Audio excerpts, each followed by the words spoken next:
Hello மக்களே, இன்னைக்கான இந்த வீடியோவில் வந்து பார்த்தீங்கன்னா எஸ்இஓனுடைய ஃபுல் கோர்ஸ் தான் வந்து பார்க்க போகிறோம். இது வந்து பார்த்தீங்கன்னா பார்ட் 1 வீடியோவாக வந்து இருக்க போகுது. இந்த பார்ட் 1 வீடியோவில் வந்து பார்த்தீங்கன்னா எஸ்இஓனா என்ன, எஸ்இஓனுடைய இம்பார்ட்டன்ஸ் என்ன, ஸோ இது எதுக்கு வந்து பயன்படுது, அது மட்டும் இல்லாத வந்து பார்த்தீங்கன்னா இதனுடைய ஒர்க் ஃப்ளோ என்ன அப்படின்னு சொல்லிட்டு எல்லாமே தான் வந்து பார்க்க போகிறோம். வீடியோக்குள்ள போகிறதுக்கு முன்னாடி ஒரு சூப்பரான வெப் ஹோஸ்டிங் பற்றி பார்த்தலாம். இந்த வெப் ஹோஸ்டிங் வந்து பார்த்தீங்கன்னா நீங்கள் வெப்சைட் ஹோஸ்ட் பண்ணணும்னு நினைக்கிறீங்க, WordPress website, Shopify website, e-commerce website, எந்த வெப்சைட் ஹோஸ்ட் பண்ணணும்னு நினைச்சீங்கனாலும் ஸோ இந்த ஹோஸ்டிங் நீங்கள் பர்ச்சேஸ் பண்ணாலே வந்து போதும். ஸோ அந்த ஹோஸ்டிங்லாம் என்ன, எப்படி பர்ச்சேஸ் பண்ணணும் அப்படின்னு சொல்லிட்டு நான் ஃபுல் வீடியோ டிஸ்கிரிப்ஷனில் கொடுத்துருக்கேன். அது மட்டும் இல்லாத வந்து பார்த்தீங்கன்னா நீங்கள் நம்மளுடைய லிங்க் அண்ட் கூப்பன் கோடை யூஸ் பண்ணி நீங்கள் வந்து பர்ச்சேஸ் பண்ணும்போது வந்து பார்த்தீங்கன்னா உங்களுக்கு 5 to 10% வந்து பார்த்தீங்கன்னா உங்களுடைய வெப் ஹோஸ்டிங் ப்ரைஸ்லேருந்து வந்து பார்த்தீங்கன்னா டிஸ்கவுண்ட் ஆகும். இந்த வெப் ஹோஸ்டிங்கில் எப்படி வந்து டொமைன் வாங்குறது, நீங்கள் ஆல்ரெடியே டொமைன் வச்சுருந்தா எப்படி இதில் பாயிண்ட் பண்ணுறது, இந்த வெப் ஹோஸ்டிங் வாங்குறதுனால என்ன யூசேஜ், ஸோ எத்தனை டொமைன் வந்து இதில் பாயிண்ட் பண்ண முடியும் அப்படின்ற மாதிரி கம்ப்ளீட்டாக எல்லாத்தையுமே நான் ஒரு வீடியோவாக போட்டிருக்கேன்.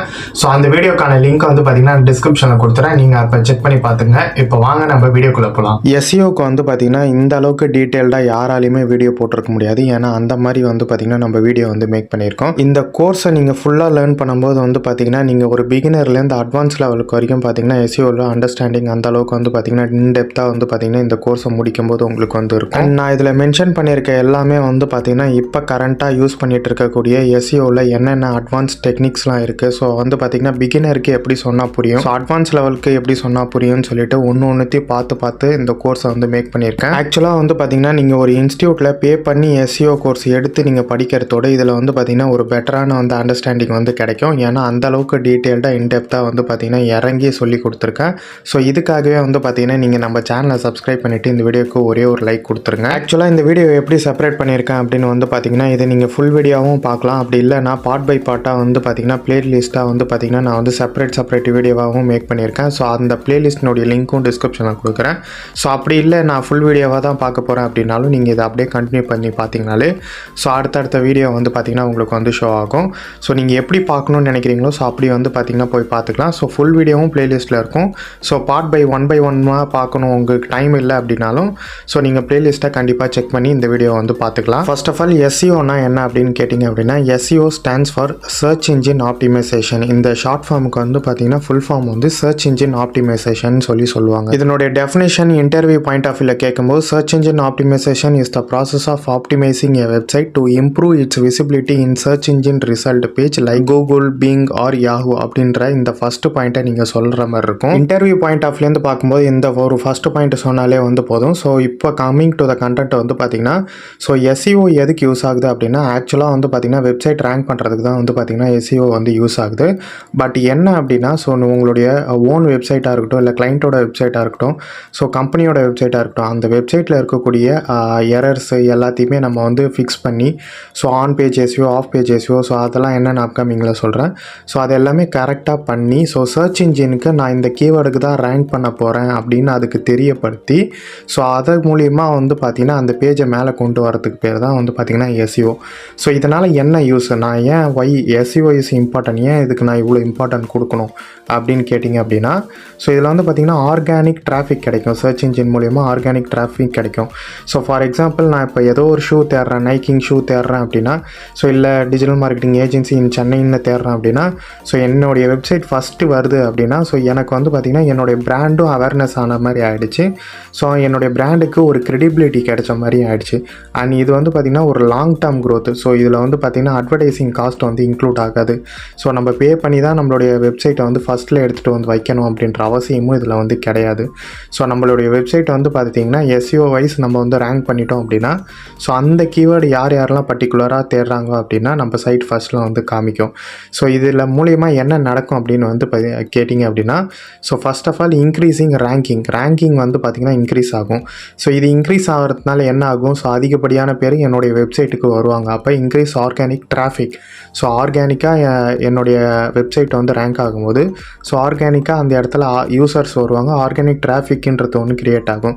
ஸோ டிராஃபிக் க்ரியேட் ஆகும்போது என்ன வரும் அப்படின்னு வந்து பார்த்திங்கன்னா ஸோ இப்போ ஒரு கடவுள 10 பேர் போகிறாங்க அப்படின்னா அதில் ஒரு 2 பேர் இன்ட்ரெஸ்டடாக இருப்பாங்க அந்த ப்ராடக்டை வாங்குறதுக்கு.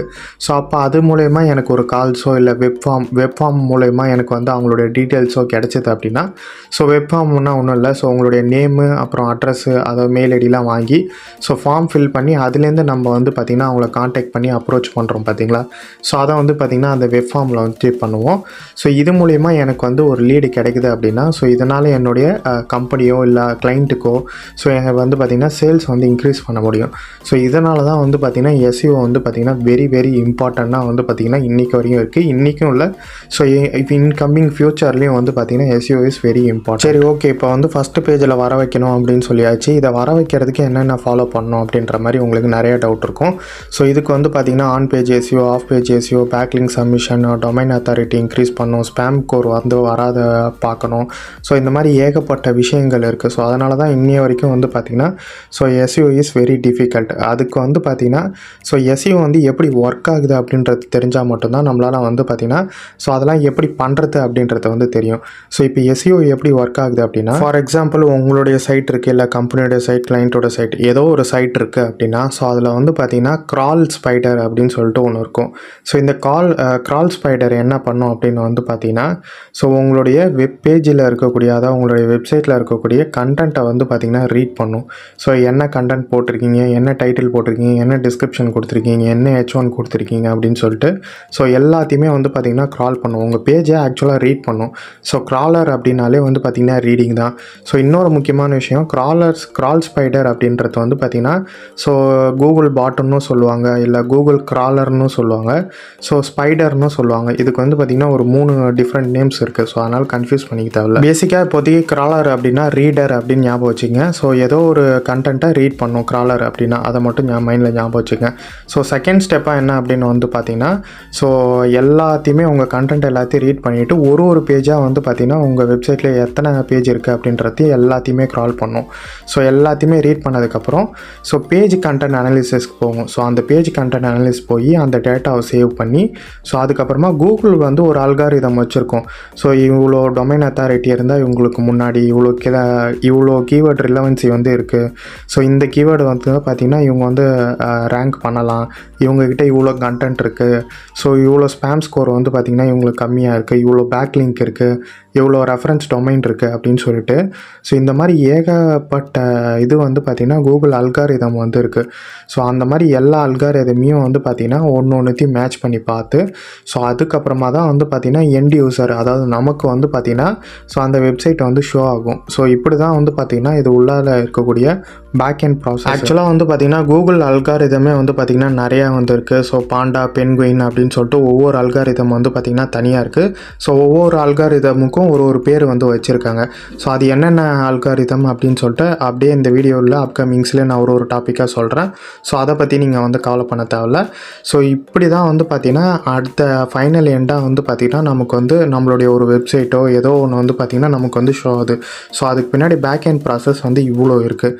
ஸோ இன்னும் சிம்பிளாக உங்களுக்கு வந்து இன்டர்வியூ பாயிண்ட் ஆஃப் வியூவில் எப்படி க்ராலர்னால் என்ன, இண்டெக்ஸ்னால் என்ன, ரேங்கிங்னா என்னென்னு ஸோ இந்த சிம்பிள் இமேஜ் வந்து சொல்லிடுறேன். ஸோ க்ராலர் அப்படின்னா ஸோ பேசிக்காக வந்து உங்கள் வெப்சைட்டில் இருக்கக்கூடிய கண்டென்ட்டை ரீட் பண்ணும். கண்டென்ட்டு, இமேஜ், வீடியோ எல்லாத்தையுமே வந்து பார்த்திங்கன்னா ரீட் பண்ணும். ஸோ எல்லாத்தையுமே ரீட் பண்ணி அதை வந்து ஒரு சர்வரில், அதாவது டேட்டா வந்து பார்த்திங்கன்னா இண்டெக்ஸ் பண்ணும். ஸோ இது வந்து ஃபஸ்ட்டு பேஜ், இது செகண்ட் பேஜ், இது தேர்ட் பேஜ் அப்படின்னு சொல்லி இண்டெக்ஸ் பண்ணுறதுக்கு வந்து பார்த்திங்கன்னா ஸோ இண்டெக்ஸிங் சொல்லுவாங்க. அடுத்ததான் வந்து பார்த்திங்கன்னா ரேங்கிங் வரும்.